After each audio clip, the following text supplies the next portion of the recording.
पुन्हा एकदा प्रभू येशू ख्रिस्तामध्ये सर्व प्रियजनास प्रेमाचा सलाम. आजच्या संध्याकाळच्या तासाकरिता आपण प्रार्थनापूर्वक बसलेले असताना पुढचा जो भाग आहे धडा 2 आणि त्यामधून विशेष करून काही गोष्टी पाहण्यास प्रभू आपलं सहाय्य करू. अभ्यासक्रम 4 पाहत आहोत आम्ही. पवित्र शास्त्र अभ्यासाचे शोध किंवा अध्ययन. Discovering the Bible study. पवित्र शास्त्र अभ्यास कशा प्रकारे करायचा. जो दुसरा धडा आपला आहे त्याचं नाव आहे पवित्र शास्त्र अभ्यासाच्या मूलभूत गोष्टीचा शोध. What are the basics. ठीक आहे. पवित्र शास्त्र बायबल. आता आपण ज्या वेळेस कोणतीही मोठी गोष्ट करायला जातो त्याच्या अगोदर काहीतरी बेसिक्स असतात, काहीतरी पाया असतो. तर जर मोठा अभ्यास करायचा असेल तर ह्या मूलभूत गोष्टी ज्या आम्ही पाहणार आहोत ते शिकणं अवश्य आहे. कारण खूप मोठा अभ्यास आहे, मोठं शिक्षण आहे, पवित्र शिक्षण आहे, दैवी शिक्षण आहे. आणि ह्या शिक्षणाला करत असताना ह्या ज्या 5 गोष्टी आम्ही पाहणार आहोत. नक्कीच बायबल अभ्यासासाठी 7 पद्धती पाहणार आहोत. त्या 7 पद्धती अजून सुरू केलेल्या नाहीत. अजून आम्ही मूलभूत पाया पाहत आहोत. मूलभूत पायांमधून आज 5 गोष्टी पाहणार आहोत. कोणत्या 5 गोष्टी केल्याने मला हा अभ्यासक्रम सोपा जाईल, पवित्र शास्त्राचा अभ्यास सोपा जाईल. ठीक आहे. सुरू करण्या अगोदर आम्ही आमचं पवित्र शास्त्र बायबल त्यामधून स्तोत्र संहिता त्याचा अध्याय 119 काढूया. साम्स 119. आणि या 119 हा जो स्तोत्र करताना लिहिलेलं हे जे स्तोत्र आहे ते संपूर्ण देवाच्या वचनावर आधारित आहे. यामध्ये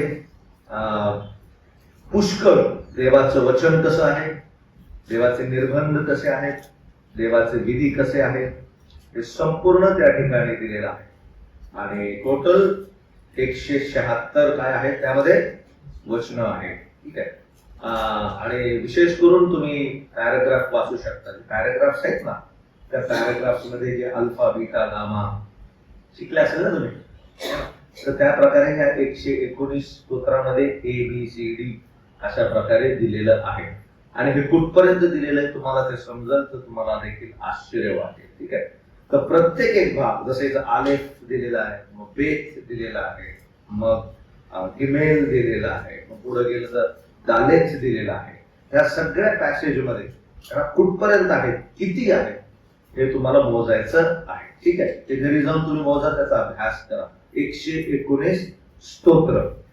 आता या स्तोत्राला वाचत असताना 5 वचनापासून तर लगभग 15व्या वचनापर्यंत, 5 ते 15 वचनापर्यंत, 7 ते 15 वचनापर्यंत हळूवार वाचा. आणि 5 गोष्टी त्या ठिकाणी दिलेल्या आहेत. त्या वचनाच्या संदर्भामध्ये मला काय करायचं आहे त्या ठिकाणी दिलेल्या आहेत. आणि म्हणून ते आम्ही लक्षपूर्वक काय करूया, वाचूया. स्तोत्र संहिता अध्याय 119 आणि त्याचे वचन 7 ते पुढं आम्ही वाचूया. वाचन कोणीतरी. तुझे न्याय निर्णय मी शिकेन, तेव्हा मी सरळ मनाने तुझे स्तवन करीन. आता जे वाचत आहे ना तिथं सांगितलेलं मी काय करील है ना, ते तुम्हाला फक्त लक्षात ठेवायचं मला काय करायचं आहे. ठीक आहे. पहिलं वचन काय सांगितलेलंय, तुझे वचन मी शिकेल. ठीक आहे. ते लक्षात ठेवायचं काय काय दिलेलं. पुन्हा एकदा बघा 7 ते 15 7 वचन. तुझे न्याय निर्णय मी शिकीन, तेव्हा मी सरळ मनाने तुझे स्तवन करीन. मी तुझे नियम पाळीन, माझ्या सर्वस्वी त्याग करू नको. तरुण आपला वर्तनक्रम कशाने शुद्ध राखील, तुझ्या वचनानुसार तो राखण्याने. अगदी मनापासून मी तुझा शोध केला आहे, तुझ्या आज्ञापासून मला भडकू देऊ नको. मी तुझ्या विरुद्ध पाप करू नये म्हणून मी आपल्या मनात तुझे वचन जपून ठेवले आहे. हे परमेश्वरा, तू धन्य आहेस, तुझे नियम मला शिकीव. मी आपल्या मुखाने तुझ्या तोंडच्या सर्व निर्णयाचे निवेदन करीतो. तुझ्या निर्बंधाचा मार्ग हीच माझी धनसंपदा असे मानून मी अत्यानंद करीतो. मी तुझ्या विधीचे मनन करीन, तुझ्या मार्गाकडे लक्ष देईन. वचन 18. तू माझे नेत्र उघड, म्हणजे तुझ्या नियमशास्त्रातील अद्भुत गोष्टी माझ्या दृष्टीस पडतील.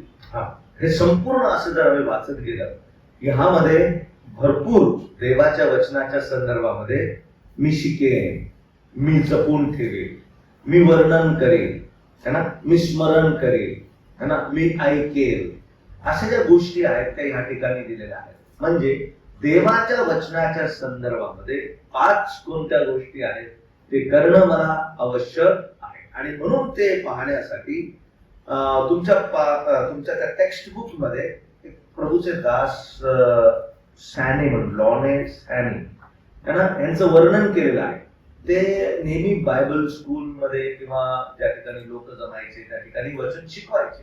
असंच त्यांच्याकडे 10 विद्यार्थी आले शिकण्यासाठी. तर त्यांनी त्यांना ह्या 5 मूलभूत सत्य गोष्टी शिकवल्या त्या प्रभूच्या दासांनी. आणि तेच 5 गोष्टी ह्या पवित्र शास्त्राचा अभ्यास करण्याचा मूलभूत पाया आहे. ठीक आहे, बघा काय आहे ते. पहिली गोष्ट काय दिलेलं आहे, किती बोट आहेत? 5 बोटे देवाचे वचन शिकण्यासाठी आम्हाला स्मरण करून देतील. किती?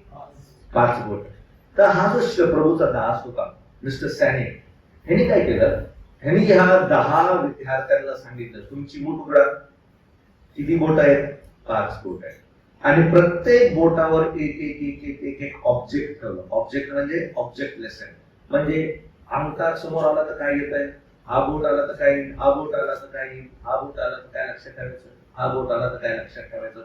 अशा 5 गोष्टी 5 बोटांमध्ये त्यांनी त्यांच्या समोर ठेवल्या. आणि ह्याच 5 गोष्टी आजच्या या क्लासमध्ये आम्ही पाहणार आहोत. मूलभूत पाया, बेसिक्स. ठीक आहे, मोठा अभ्यास करण्याकरिता 5 गोष्टी 5 बोटांवर. ठीक आहे, कोणते ते 5 बोट हळूहळू आम्ही पाहूया. कोणतं आहे पहिलं? लहान बोट म्हणजे कोणती? है ना, करंगळी बोट. है ना, ही बोट आहे. काय दाखवतं ते? करंगळी काय दाखवतं? है ना, म्हणजे करंगळी सर्वात कमकुवत असल्याने वचन ऐकण्याचे काय होते, स्पष्ट करते.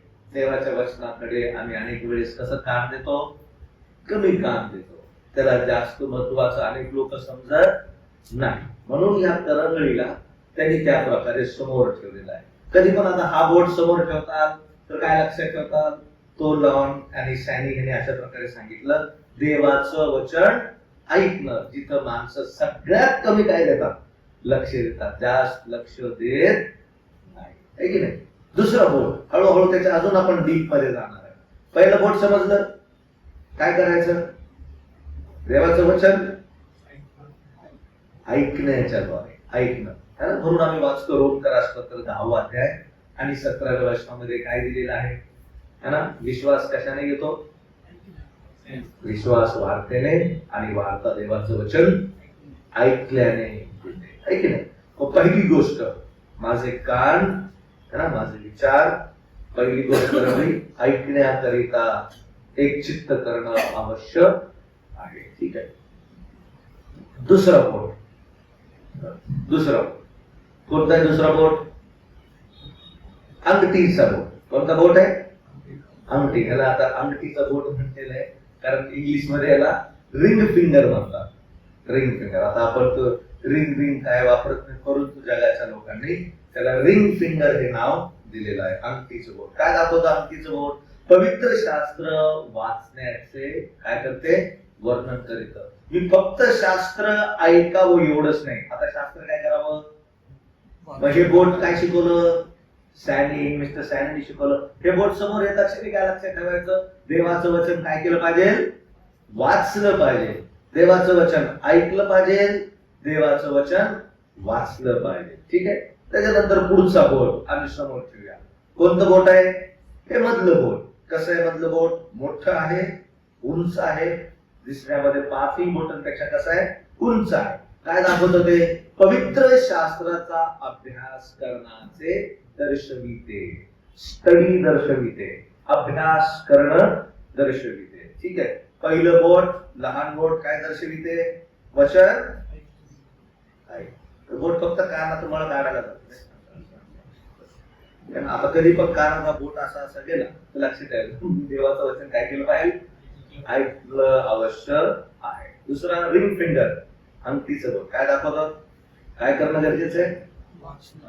वाचन करणं. ठीक आहे, कसं वाचाल, कसं वाचायचं हे सगळ्या गोष्टी आम्ही पुढे पाहणार. तिसरं बोट कोणतं आहे? मधलं बोट, मोठं बोट, महत्वाचं बोट काय दाखवतं? माझा अभ्यास कसा आहे.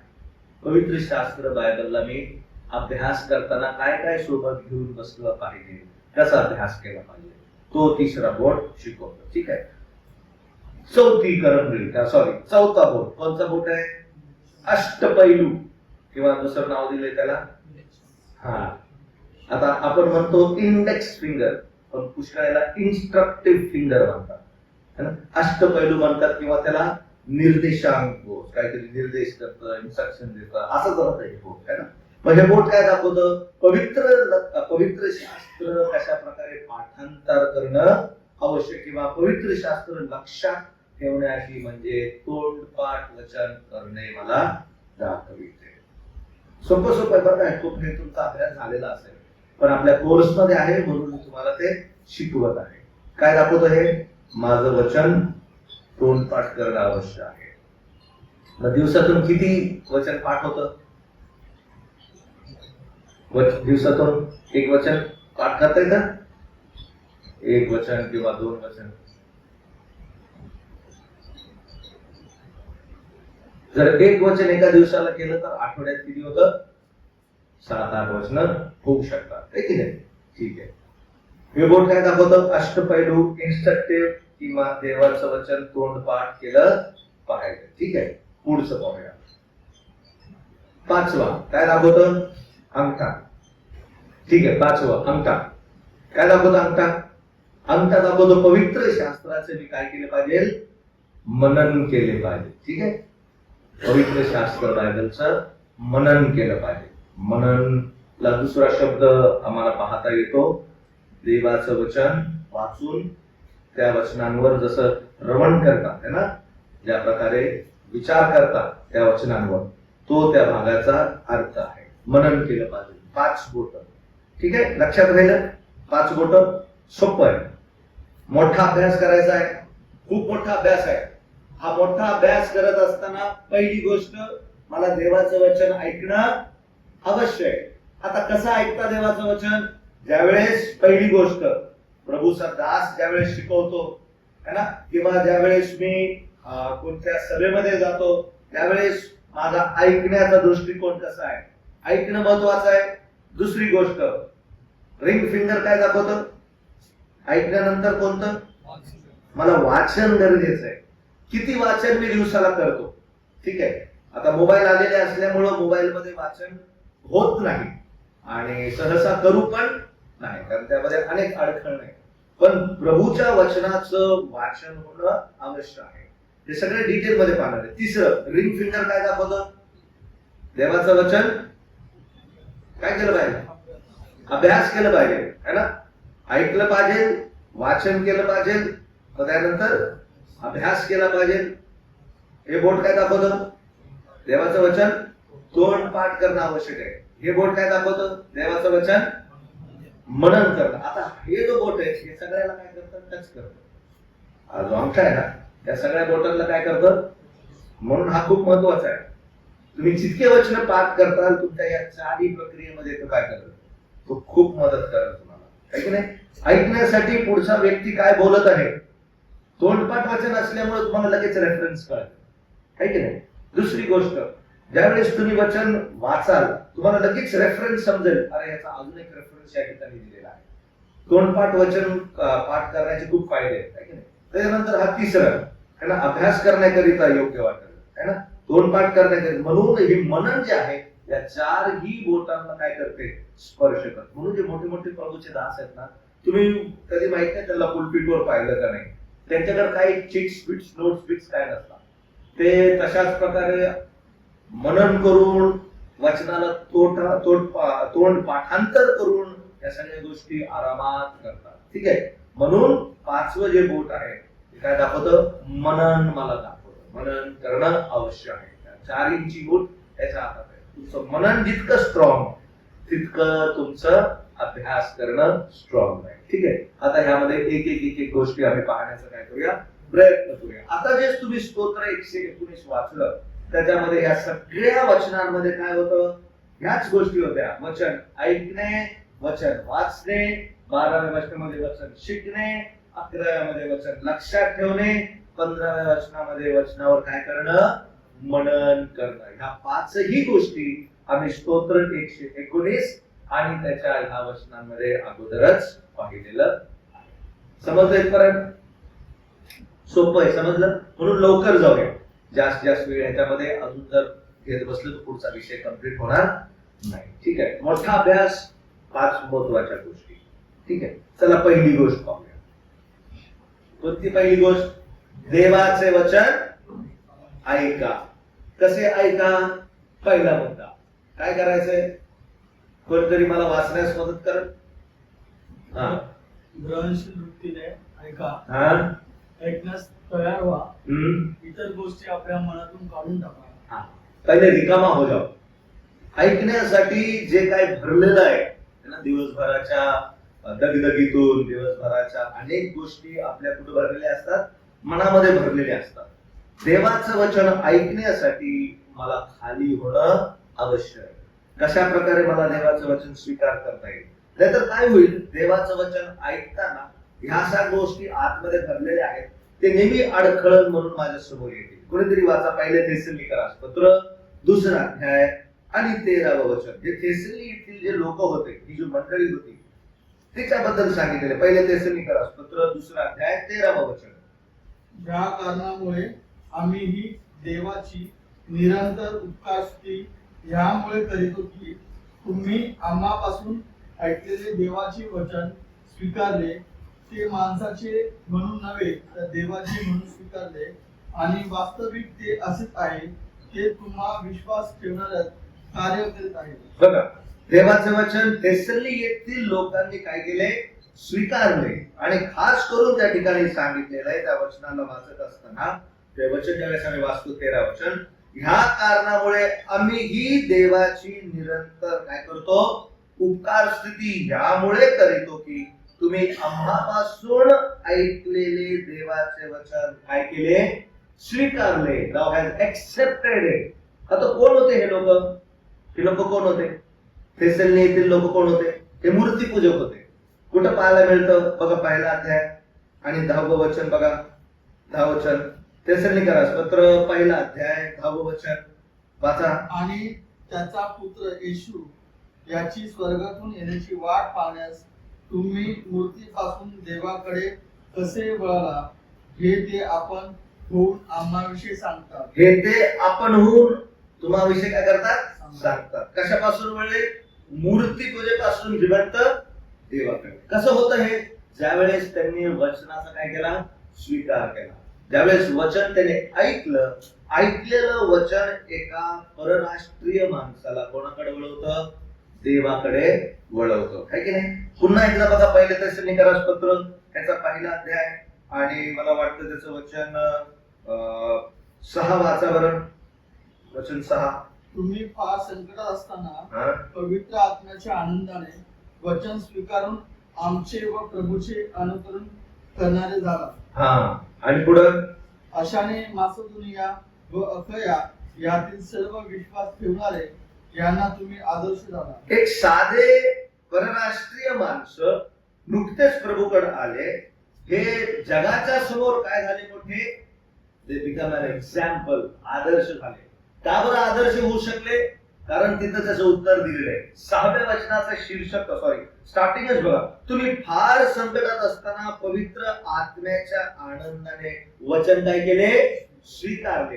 कधी बरं वचन मी व्यवस्थित स्वीकारेल?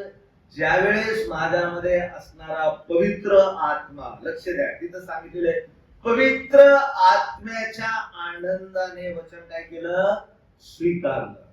आता याच्या 2 गोष्टी असतात, लक्ष ठेवा. आता हा जो शब्द आहे आम्ही बायला, आनंद है ना, तिथं सांगितलेले ज्यांनी वचन स्वीकारले ते पण कसे आहेत? आनंदी आहे. आनंदी होऊन देवाचं वचन काय केलं? स्वीकारलं. अजून एक वचन वाचा, पहिले थेसलोनिकरास पत्र 1 अध्याय आणि 5 वचन वाचा. कारण आमची सुवार्ता केवळ शब्दाने नव्हे तर सामर्थ्याने, पवित्र आत्म्याने व पूर्ण निर्धाराने तुम्हाला कळविण्यात आली. बघितलं कसं? बरं कसं कळवणार? हे 7 पदरी तिथं खूप सुंदर बरं, सुवार्तेचे 7 पदरी पैलू या ठिकाणी दिलेले आहेत. तर त्याच्यामधून एक पैलू बघा कसा आहे. 2 वचन आम्ही वाचले, 5 आणि 6. 5व्या वचनामध्ये काय? कारण आमची सुवार्ता केवळ शब्दाने नव्हे तर सामर्थ्याने आणि कशाने? हा बघा, सुवार्तेला आम्ही जातो पण त्याच्यामध्ये आता जगातले लोक फक्त स्वतःचं सामर्थ्य दाखवतात, आहे की नाही? पण या ठिकाणी पवित्र आत्म्याच्या सांगितले बघा, सामर्थ्याने आणि पवित्र आत्म्याने व पूर्ण निर्धाराने तुम्हाला कळवण्यात आली. देवाचा वचन सांगणारा पण कशाने भरलेला आहे? पवित्र आत्म्याने. देवाचं वचन ऐकणारा पण कसं ऐकत आहे? कोणत्या आनंदाने? तिथंच आहे ना 6व्या वचनामध्ये बघा, पुन्हा एकदा 6वं वचन, वचनाकडे लक्ष द्यायचं बरं का. 6वं वचन, तुम्ही फार संकटात असताना पवित्र आत्म्याच्या आनंदाने वचन काय केले? स्वीकारले. त्याचा अर्थ देवाचा पवित्र आत्मा शिक्षकाच्या द्वारे आणि ऐकणाऱ्यांच्या मध्ये एकाच वेळी काय करत असतो? काय करत असतो? काम करत असतो.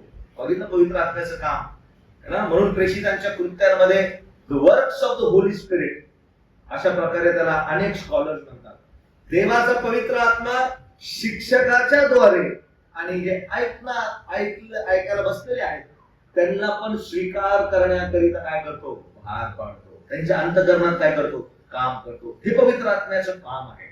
शिकणारा ज्यावेळेस शिकवतो असाच बोलत नाही, तो पूर्ण निर्धाराने आणि पूर्ण कशाने? आत्म्याच्या द्वारे. ज्यावेळेस शिक्षक बोलतो, ज्यावेळेस गोष्टी समोर ठेवतो, पवित्र आत्म्याच्या सहाय्याने काय होतं मग? तोच आत्मा ऐकणाऱ्या व्यक्तीच्या अंतःकरणामध्ये काय देतो? आनंद देतो. काय सुंदर काम आहे है ना. वचन ऐकणं का बरं गरजेचं आहे? ऐकणं बरं का गरजेचं आहे? ऐकणं यासाठी गरजेचं आहे कारण ऐकण्याच्या द्वारे माझ्यामध्ये विश्वास काय होत असतो? तयार होत असतो. ऐकण्याच्या द्वारे पवित्र आत्मा माझ्या अंतःकरणामध्ये काय तयार करत असतो? आनंद तयार करत असतो. आनंदाने स्वीकारलं. बरं, आनंद कधी झाला? तिथं असं सांगितलं, तुम्ही फार संकटात असताना. खूप संकट होते या लोकांना. कसं संकट भोगावं लागलं बघा. त्या ठिकाणी जेव्हा तुम्ही वाचता 14 पहिले थेसलोनिकरास पत्र 2 अध्याय 14 वचन बघा. पहिले थेसलोनी 2:14. बंधूंनो, यहुदी यातील देवाच्या ज्या मंडळ्या ख्रिस्त येशूच्या खाली आहेत त्याची तुम्ही अनुसरण करणारे झाला. म्हणजे त्यांनी योद्धांच्या हातून जी दुःखे सोसली ती तुम्हीही आपल्या देश बांधवांच्या हातून सोसली. तीच दुःखे तुम्ही आपल्या देश बांध. म्हणजे यांच्या दुःखाचं कोणासोबत टॅली होते? कोणत्या लोकांसोबत? नाही, परराष्ट्रीय कुठे लिहिले? यहुदी लोकांसोबत. या थेसली येथील मंडळीचं दुःख कोणासोबत टॅली केलेले? थेसली येथील लोक आणि यहुदी, यरुशलेम म्हणजे देवाचे लोक. जसं आम्ही सहन केलं तेच दुःख कोण सहन करत आहे? तुम्ही पण सहन करत आहे. आपल्या देश बांधवांच्या द्वारे सहन करत आहे. परंतु या सर्व दुःखाच्या परिस्थितीमध्ये तुम्ही देवाचं वचन फक्त एकदाच नाही, सुवार्तेच्या वेळेसच नाही, पुन्हा काय केलं? स्वीकारलं. वारंवार थेसलोनिके येथील मंडळी देवाचं वचन काय करत गेली? स्वीकारत गेली, ऐकत गेली, स्वीकारत गेली आणि त्याचा परिणाम तुम्हाला पाहायला मिळेल. मग पहिलं वचन, पहिली गोष्ट आम्हाला काय बरं आम्ही पाहिलं? ग्रहणशील वृत्तीने ऐका. Sit with an acceptant heart. त्याला ग्रहण करायचं. देवाने माझ्यासाठी काय केलेलं आहे? ऐकण्यास तयार व्हा. इतर गोष्टी आपल्या मनातून काय करा? काढून टाका. दिवसभरची वर्दळ आहे ते काढणं जरुरी आहे. पहिला मुद्दा मी पाहिलं देवाचं वचन ऐकण्यामध्ये. दुसरा मुद्दा जो त्या ठिकाणी दिलेला आहे, अंतःकरणाच्या पूर्ण तयारीने ऐका. साधे शब्द आहे. अंतःकरणाची कोणती तयारी? पूर्ण तयारीने ऐका. देवाकडून ऐकत आहे असे समजून ऐका. मनुष्य बोलत नाही तर माझ्यासोबत कोण बोलत आहे? प्रभू बोलत आहे, है ना? या वृत्तीने ऐकणं आवश्यक आहे देवाचं वचन ऐकण्यासाठी. सिंपल मुद्दा आहे, सिंपल पॉइंट आहे. अंतःकरणाच्या पूर्ण तयारीने वचन काय करा? ऐका. असे अनेक लोक पवित्र शास्त्रामध्ये पाहिले ज्यांनी वचन ऐकण्याची काय दाखवली? तयारी दाखवली, है ना? प्रभू येशू ख्रिस्ताच्या वेळेस अनेक जण देवाचं वचन ऐकण्याकरिता आतुरतेने येत होते. मरिया त्यामधली एक आहे. कुठं बसून वचन ऐकत होती? म्हणजे तयारी दाखवली, है ना? जागा निवडण्यामध्ये तयारी दाखवली, ठीक आहे? पाहण्यामध्ये, ऐकण्यामध्ये, सगळ्या गोष्टींमध्ये तिने तयारी दाखवली. She was ready, sitting at his presence. कधी ती जागा त्यांनी सोडली नाही. त्याच्या चरणामध्ये बसून ती काय करत होती? ऐकत होती. त्याचा अर्थ असा आहे, जिथं पण ख्रिस्त आला तिथं ती अंतःकरणाच्या तयारीने काय करत होती? बसत होती. 3 वेळेस तिला त्या ठिकाणी प्रभूच्या पायाजवळ असलेली आम्हाला पाहायला मिळत. आणि प्रभूने काय शिकवलं तिला? ती ऐकत होती. लूक ह्याच्या 10व्या अध्यायामध्ये, है ना? लूक ह्याच्या 11व्या अध्यायामध्ये ऐकलेल्या वचनाचं तिने 11व्या अध्याय, योहान 11व्या अध्यायामध्ये काय केलं? अनुकरण केलं. 12व्या अध्यायामध्ये अनुकरण केलं. काय अनुकरण केलं? तेलाची काय घेऊन आली? कुपी. प्रभू म्हणाला, हिने जे काय केलं ते माझे कशासाठी केलं? उत्तर कार्यासाठी केलं. उत्तर कार्य म्हणजे प्रभू येशू ख्रिस्ताला लवकरच आता काय करणार आहे? खेळणार आहे आणि त्याला काय करणार आहे? त्या ठिकाणी गाठणार आहे. तो संपूर्ण प्रसंगासाठी प्रभू म्हणतो, ही माझ्या दुःख सहनासाठी, माझ्या मरणासाठी आणि माझ्या या सर्व प्रक्रियेसाठी ते एक साईन म्हणून केलेलं आहे. बघा कधी शिकली ही? ज्यावेळेस ही लुकाच्या 11व्या अध्यायामध्ये प्रभूच्या चरणामध्ये बसून काय ऐकत होती? प्रभूचं वचन ऐकत होती. मग त्यानंतर 11व्या अध्याय, 12व्या अध्याय आम्हाला वारंवार ती दिसते. देवाच्या चरणामध्ये तयारीत बसलेला मनुष्याला समजतं की प्रभूची इच्छा काय आहे. म्हणजे मी प्रभूसाठी कोणती सेवा करू, है ना? मी प्रभूसाठी कोणतं तेल आणू. आता तर तेल बिल काय आणत नाही, परंतु प्रभूच्या चरणी असताना मी कोणती आराधना करू. म्हणजे ज्यावेळेस मी व्यवस्थित ऐकल त्यावेळेस मला व्यवस्थित प्रभूच्या आज्ञा पालन करण्यास जमेल. ठीक आहे. अनेक वेळेस आम्ही वाचतो मत्ताई 5व्या अध्यायामध्ये आम्ही हे वाचतो की विशेष करून प्रभूने डोंगरावरील काय शिकवलं? प्रवचन शिकवलं. तिथं असं सांगितलं, आणि तो डोंगरावर चढला आणि आपलं मुख उघडून काय करू लागला? त्यांना शिकवू लागला. आणि तिथं असं सांगितलं त्याचे शिष्य होते आणि त्याचे शिष्य त्याच्या जवळ आले.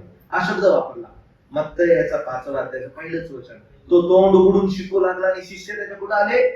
शिष्य त्याच्या जवळ आले. किती शिष्य होते बरं? मत्ताई 5 मध्ये किती शिष्य होते? भरपूर होते का? तुम्हाला पाहायला मिळतील भरपूर नव्हते. पूर्ण 12च्या 12 नव्हते. तुम्ही अभ्यास करायला तुम्हाला शिकायला भेटल 5 किंवा 6 प्रभूचे शिष्य होते, है ना? नक्कीच मोठा समुदाय नंतर आला, पण तिथं असं सांगितलेलं आहे. आणि तो बसला, डोंगरावर बसला आणि आपल्या शिष्याला काय शिकवू लागला? देवाचं वचन शिकवू लागला. आणि ते पण ऐकण्याच्या दृष्टीने शिष्य त्याच्या जवळ काय केले? बसलेले आम्हाला पाहायला मिळालं. प्रभू वारंवार शिष्यांना शिकवत गेला. प्रभूंना शिष्यांना या सगळ्या गोष्टींची आठवण कधी झाली? त्याचं वर्णन योहान 2 मध्ये सांगितलेलं आहे. म्हणजे ज्यावेळेस प्रभू येशू ख्रिस्त मेलेला तो उठला त्यावेळेस त्या शिष्यांना समजलं की ह्या सगळ्या गोष्टींचा अर्थ काय आहे. फक्त देवाचं वचन ऐकण्याच्या द्वारे. ठीक आहे. म्हणून कसं ऐकायचं? दुसरा मुद्दा मी पाहत आहे, अंतःकरणाच्या पूर्ण बाहेरची तयारी नक्कीच आहे. टेबल, खुर्ची, पुस्तक, पेन हे गरजेचं आहे, परंतु हे करता वेळेस माझे कशाची तयारी असणं गरजेची आहे? अंतःकरणाची तयारी. मन लागलेलं आहे दुसऱ्या गोष्टीमध्ये आणि तर फक्त बसवून ठेवलंय ऐकण्यासाठी, है ना? तुम्हाला ऐकता येणार नाही, तुम्हाला फक्त ती बडबड वाटेल. अंतःकरणाची पूर्ण तयारीने देवाचं वचन काय करा? समजून घ्या. तिसरी गोष्ट, तिसरा मुद्दा ऐकण्याच्या संदर्भामध्ये सावध वाचा. वाचो का वाचता? दिसतंय? वाचा. सावध मनाने ऐका.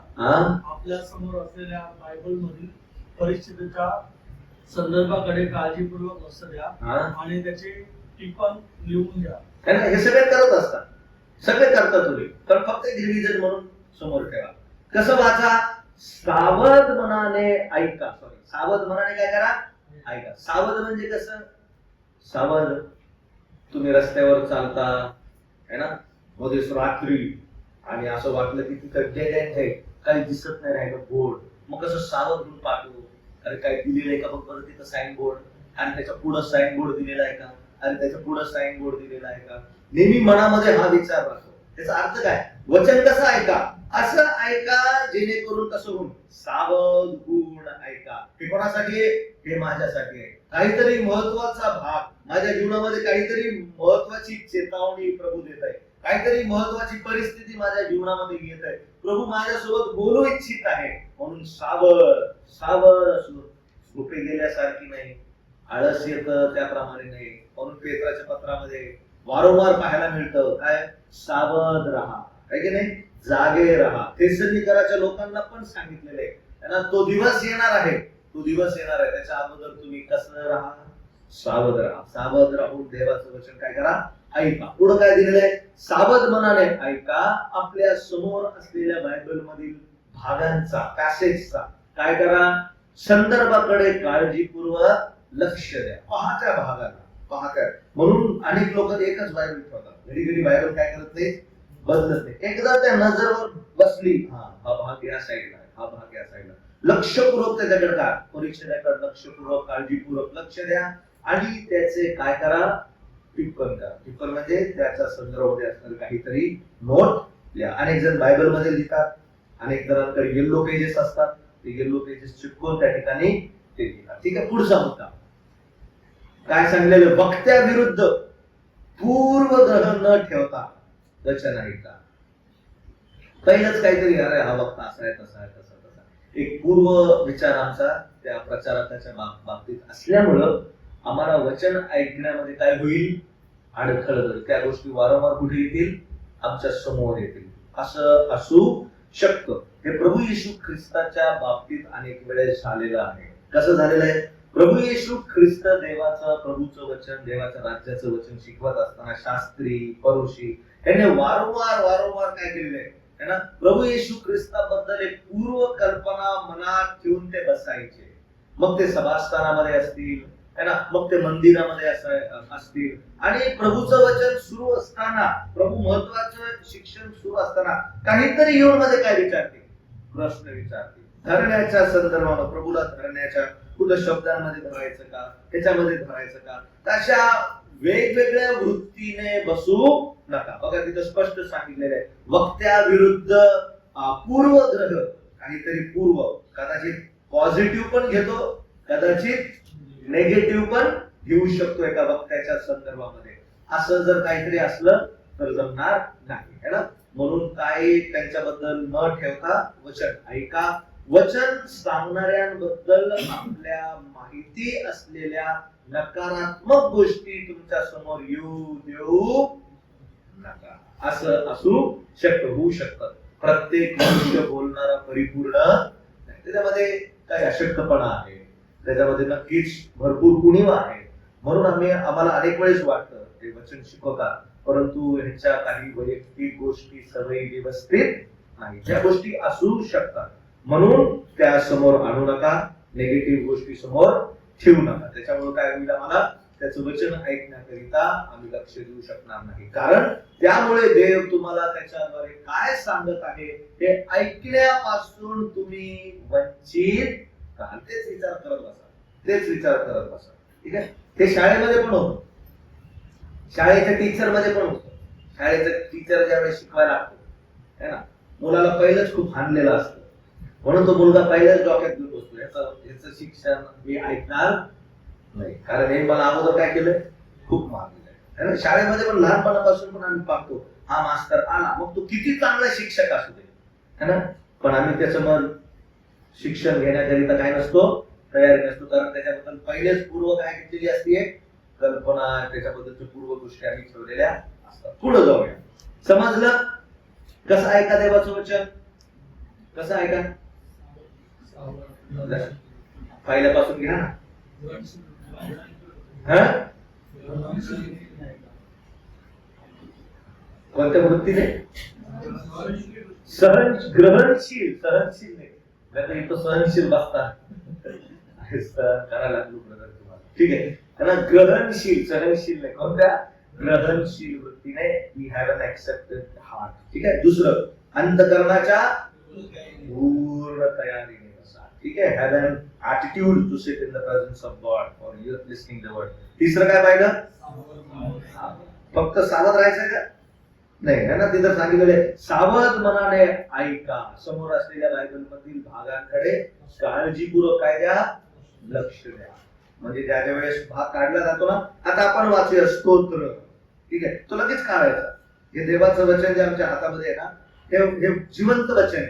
ज्यावेळेस आम्ही तो भाग काढतो ते आमच्यासोबत काय करत असतं? बोलत असतो. चौथं, वक्त्याविरुद्ध पूर्वग्रह करू नका. Don't keep anything negative and positive about the speaker or who is going to teach us. पाचवा मुद्दा वचन ऐकण्याच्या बाबतीमध्ये कोणता आहे? देवाचा उपदेश हा आपल्या जीवनात लागू करण्याच्या अनुषंगाने है ना, ऐका.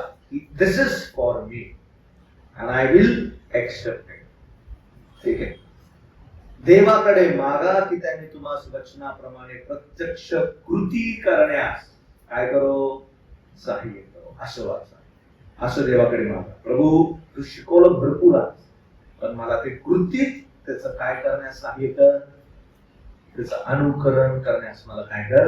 सहाय्य कर. याकोबाचं पत्र पहिला अध्याय आणि 22व्या वचनामध्ये आम्ही वाचतो, देवाने आपल्याला लक्षात आणून दिलेल्या गोष्टी काय करा? शेवटी लिहा. Keep on writing. मला खूप आनंद वाटतो तुमच्यापैकी अनेक जण लिहित आहेत. त्या ठिकाणी नोटबुक बनवलेली आहे. That will become one of the asset for you. खूप मोठी तुमची काय बनल? एक त्या ठिकाणी एक संपत्ती बनवेल, मोठं ट्रेजर बनवेल तुमच्यासाठी. ठीक आहे. समजलं पहिला भाग? कोणतं बोट आहे देवाचं वचन ऐकण्याचं? कोणतं बोट आहे? हा नाही, हा शेवटला आहे, हा पहिला आहे. ठीक आहे. देवाचं वचन काय करा? ऐका. चला आम्ही बघूया बरं कोणी देवाचं वचन कसं ऐकलं. आता थोडा तुम्ही अभ्यास करा. ठीक आहे. नेहमीचं पुस्तक काढा.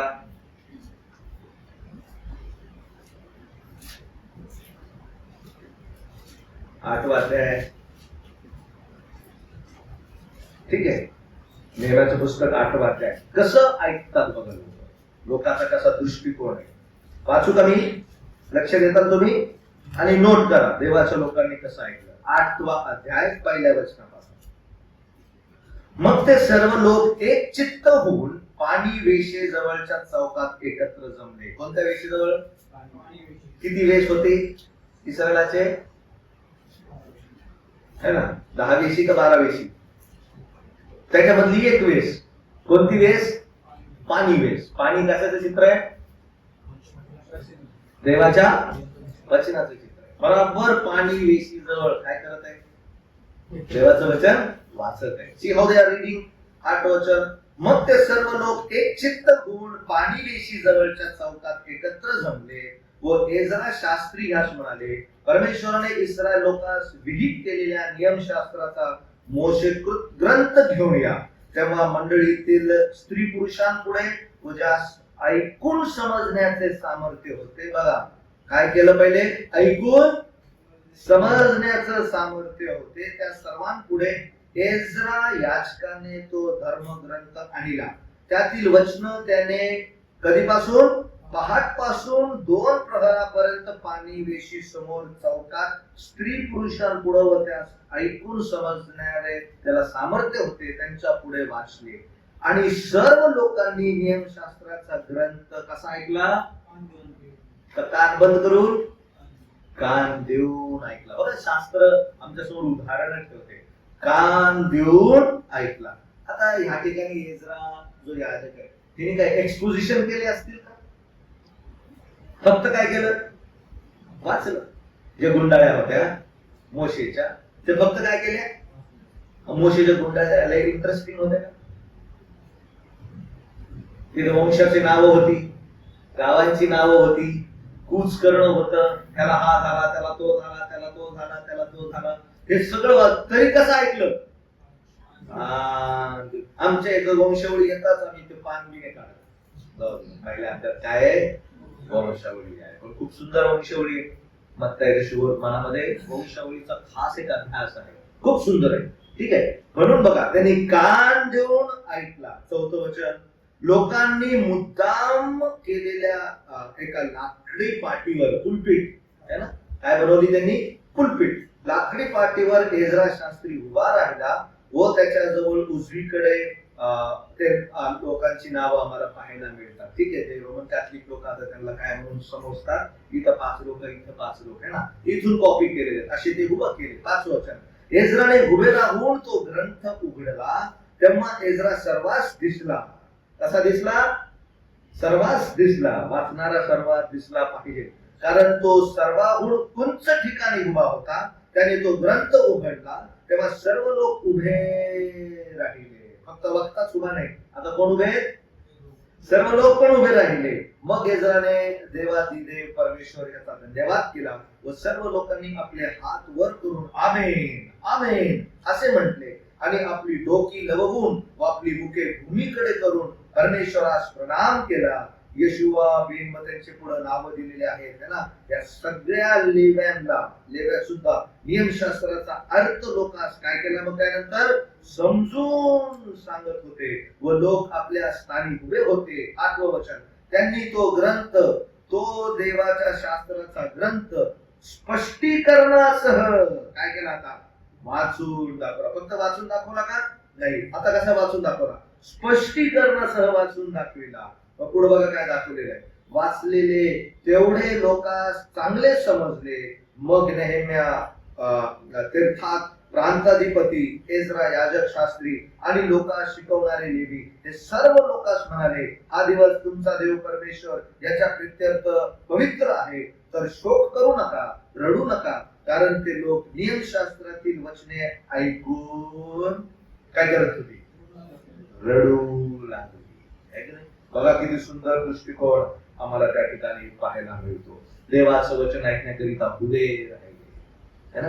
देवाचं वचन ऐकण्याकरिता तयारी केली. कशाची? पुलपीट. त्याला उंच जागा दिली, मोठी. मला पण आनंद वाटला. तुमचं तरुण तुरंत काय करतात? तयारी करतात. देवाचं वचन काय करायचं? ऐकण्याची. सुरुवातीच्या अगोदरच ब्रदर बोलले, आपल्याकडे पुस्तक आहे है ना, आपल्याकडे सगळी साधनं देवाने काय करून दिलेली आहे? उपलब्ध करून दिली. मी तर म्हणतो we are the blessed generation. खरं सांगतो, आम्ही खूप आशीर्वादित काय आहोत? पिढी आहोत. का पिढी आहोत? आमच्याकडे कॉमेंट्रीज आहेत, आमच्याकडे बायबल आहे, प्रत्येक भाषामध्ये बायबल आहे, स्पष्टीकरण आहे, देवाचे भक्ती शिकवणारे आहेत, सगळ्यांनी संपन्न असणारी सुविधा आमच्यापर्यंत आहे. आमचं खूप मोठा काय होतं, एक मोठी जबाबदारी आहे. आम्ही देवाचं वचन कशा प्रकारे ऐकणं आवश्यक असेल. देवाचं वचन सांगते शेवटल्या काळी देवाच्या वचनाचं काय पडणार आहे?